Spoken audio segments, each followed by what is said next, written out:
Hello बच्चों, कैसे हैं आप? आशा करती हूँ आप सभी बहुत अच्छे होंगे। तो बच्चों, आज आपकी हिंदी व्याकरण की क्लास 8th का चैप्टर नंबर 17 शुरू करते हैं। आपके चैप्टर का नाम है विराम चिन्ह। चलिए विराम चिन्ह शुरू करते हैं। आप देखते हैं कि विराम का शाब्दिक अर्थ है रुकना या विश्राम लेना। यानी जब हम कुछ भी कार्य कर रहे होते हैं, ठीक है, कुछ भी लिख रहे होते हैं, पत्र लिखें या फिर कोई कार्य करें, तो उसमें क्या होता है, हमें रुकना या ठहरना होता है, तो उसकी जगह हम चिन्ह लगाते हैं। जब हम बातचीत करते हैं तो हम किसी शब्द या वाक्य पर बल देने के लिए थोड़ी देर के लिए रुकते हैं ताकि हमारी बात स्पष्ट रूप से सुनने वाला समझ सके। लिखते समय इस रुकने के स्थान पर हम कोई प्रकार के चिन्हों का प्रयोग करते हैं तो उन्हें ही हम क्या विराम चिन्ह कहते हैं बच्चों। ठीक है।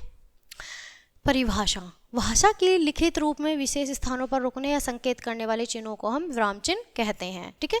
हिंदी में प्रमुख विराम चिन्ह हैं। हिंदी में प्रचलित प्रमुख विराम चिन्ह निम्नलिखित प्रकार से हैं। सबसे पहले होगा हमारा पूर्ण विराम, फिर होगा हमारा अल्प विराम। ठीक है। पूर्ण विराम, अल्प विराम, अर्ध विराम, प्रश्नवाचक, विस्मय सूचक, निर्देश, उद्धरण चिन्ह, योजक चिन्ह, कोष्टक चिन्ह, लाघव चिन्ह और हस्रप्रद। ठीक है। सबसे पहले पूर्ण विराम, जिसे हम फुल स्टॉप कहेंगे। प्रश्न सूचक वाक्यों को छोड़कर सभी प्रकार के वाक्यों के समाप्त होने पर पूर्ण विराम का प्रयोग किया जाता है। जैसे अब यहाँ आप देख सकते हैं कि यहाँ सबसे पहले पूर्ण विराम का उदाहरण दिया गया है। ठीक है। उदाहरण है, बच्चे विद्यालय से घर लौट आए, पूर्ण विराम लग गया। भारत की राजधानी दिल्ली है, पूर्ण विराम लग गया। ठीक है। बात करेंगे अल्प विराम के। अल्प विराम, ठीक है, जिसे हम कोमा कहेंगे। अल्प विराम का प्रयोग बहुत कम अवधि के रुकने के लिए वाक्यों के बीच में किया जाता है। इसका प्रयोग इस तरह से होता है, इसका जो चिन्ह है वो बच्चों इस तरह से है। वह परिश्रमी, ईमानदार और सुंदर है। दिल्ली, मुंबई, कोलकाता और चेन्नई भारत के 4 प्रमुख महानगर है। अब बच्चों बात करेंगे हम अर्धविराम की। अर्धविराम, जिसे हम सेमी कोलम कहते हैं, पूर्ण विराम से आगे समय रुकने के लिए अर्धविराम का प्रयोग किया जाता है। इसका चिन्ह इस प्रकार से होता है। इसका चिन्ह ये होता है बच्चों, मुझे बाजार से दाल और चावल, फल और सब्जियां, किताबें और कॉपियां खरीदनी है। ठीक है। तो इसका चिन्ह हमने कहाँ लगाया? यहाँ पर। शिक्षा मनुष्य को साक्षर बनाती है, चित्र का निर्माण करते हैं, नैतिकता का विकास करते हैं। तो आपने देखा इस तरह से हम इसका चिन्ह लगा रहे हैं। अब बच्चों बात करेंगे प्रश्नवाचक चिन्ह की, क्वेश्चन मार्क।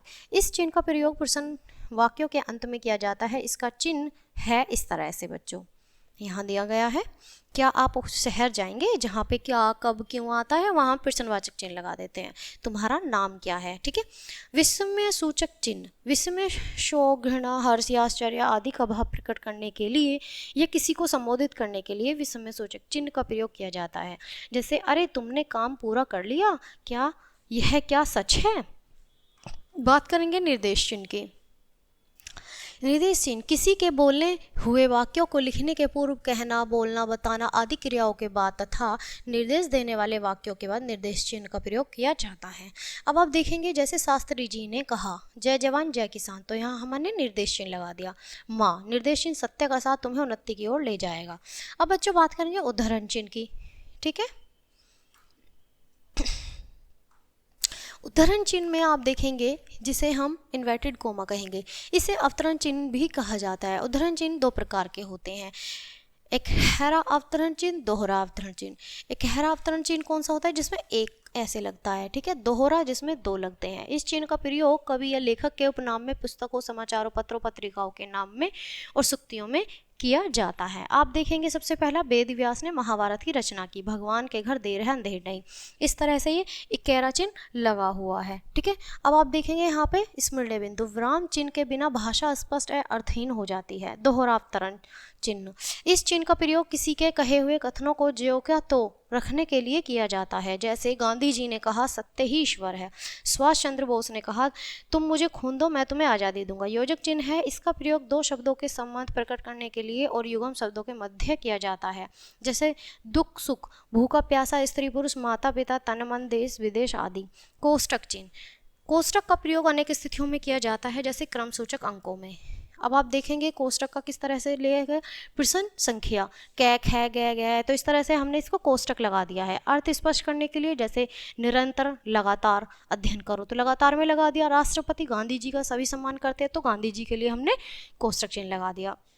लाघव चिन्ह, शब्दों को संक्षिप्त रूप से लिखने के लिए लाघव चिन्ह का प्रयोग किया जाता है। जैसे अब यहाँ डॉक्टर है तो हम डॉक्टर को जो छोटे आकार में कैसे लिखेंगे, डॉ करके जीरो बना देंगे, तो ये जीरो वाला जो लाघव चिन्ह होता है, प्रोफेसर को स्प्रो करके, पंडित को पै करके, कृपा पुष्ट उल्टी को क्रय लाघव, प्रय लाघव, ओ लाघव।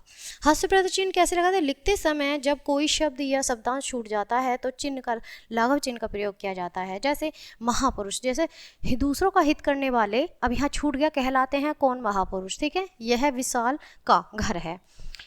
अब हम यहाँ पे मुख्य बिंदु पढ़ लेते हैं। पाठ में क्या सीखा, विराम को प्रकट करने के लिए जिन चिन्हों का प्रयोग किया जाता है उन्हें हम विराम चिन्ह कहते हैं। गलत विराम चिन्ह का प्रयोग करने पर वाक्य का अर्थ बदल जाता है। तो बच्चों ये था आपका पाठ विराम चिन्ह। तो मैं आशा करती हूँ पाठ अच्छे से समझ आया होगा। मिलते हैं आपसे अगले पाठ में, तब तक के लिए बाय, थैंक्स फॉर वॉचिंग।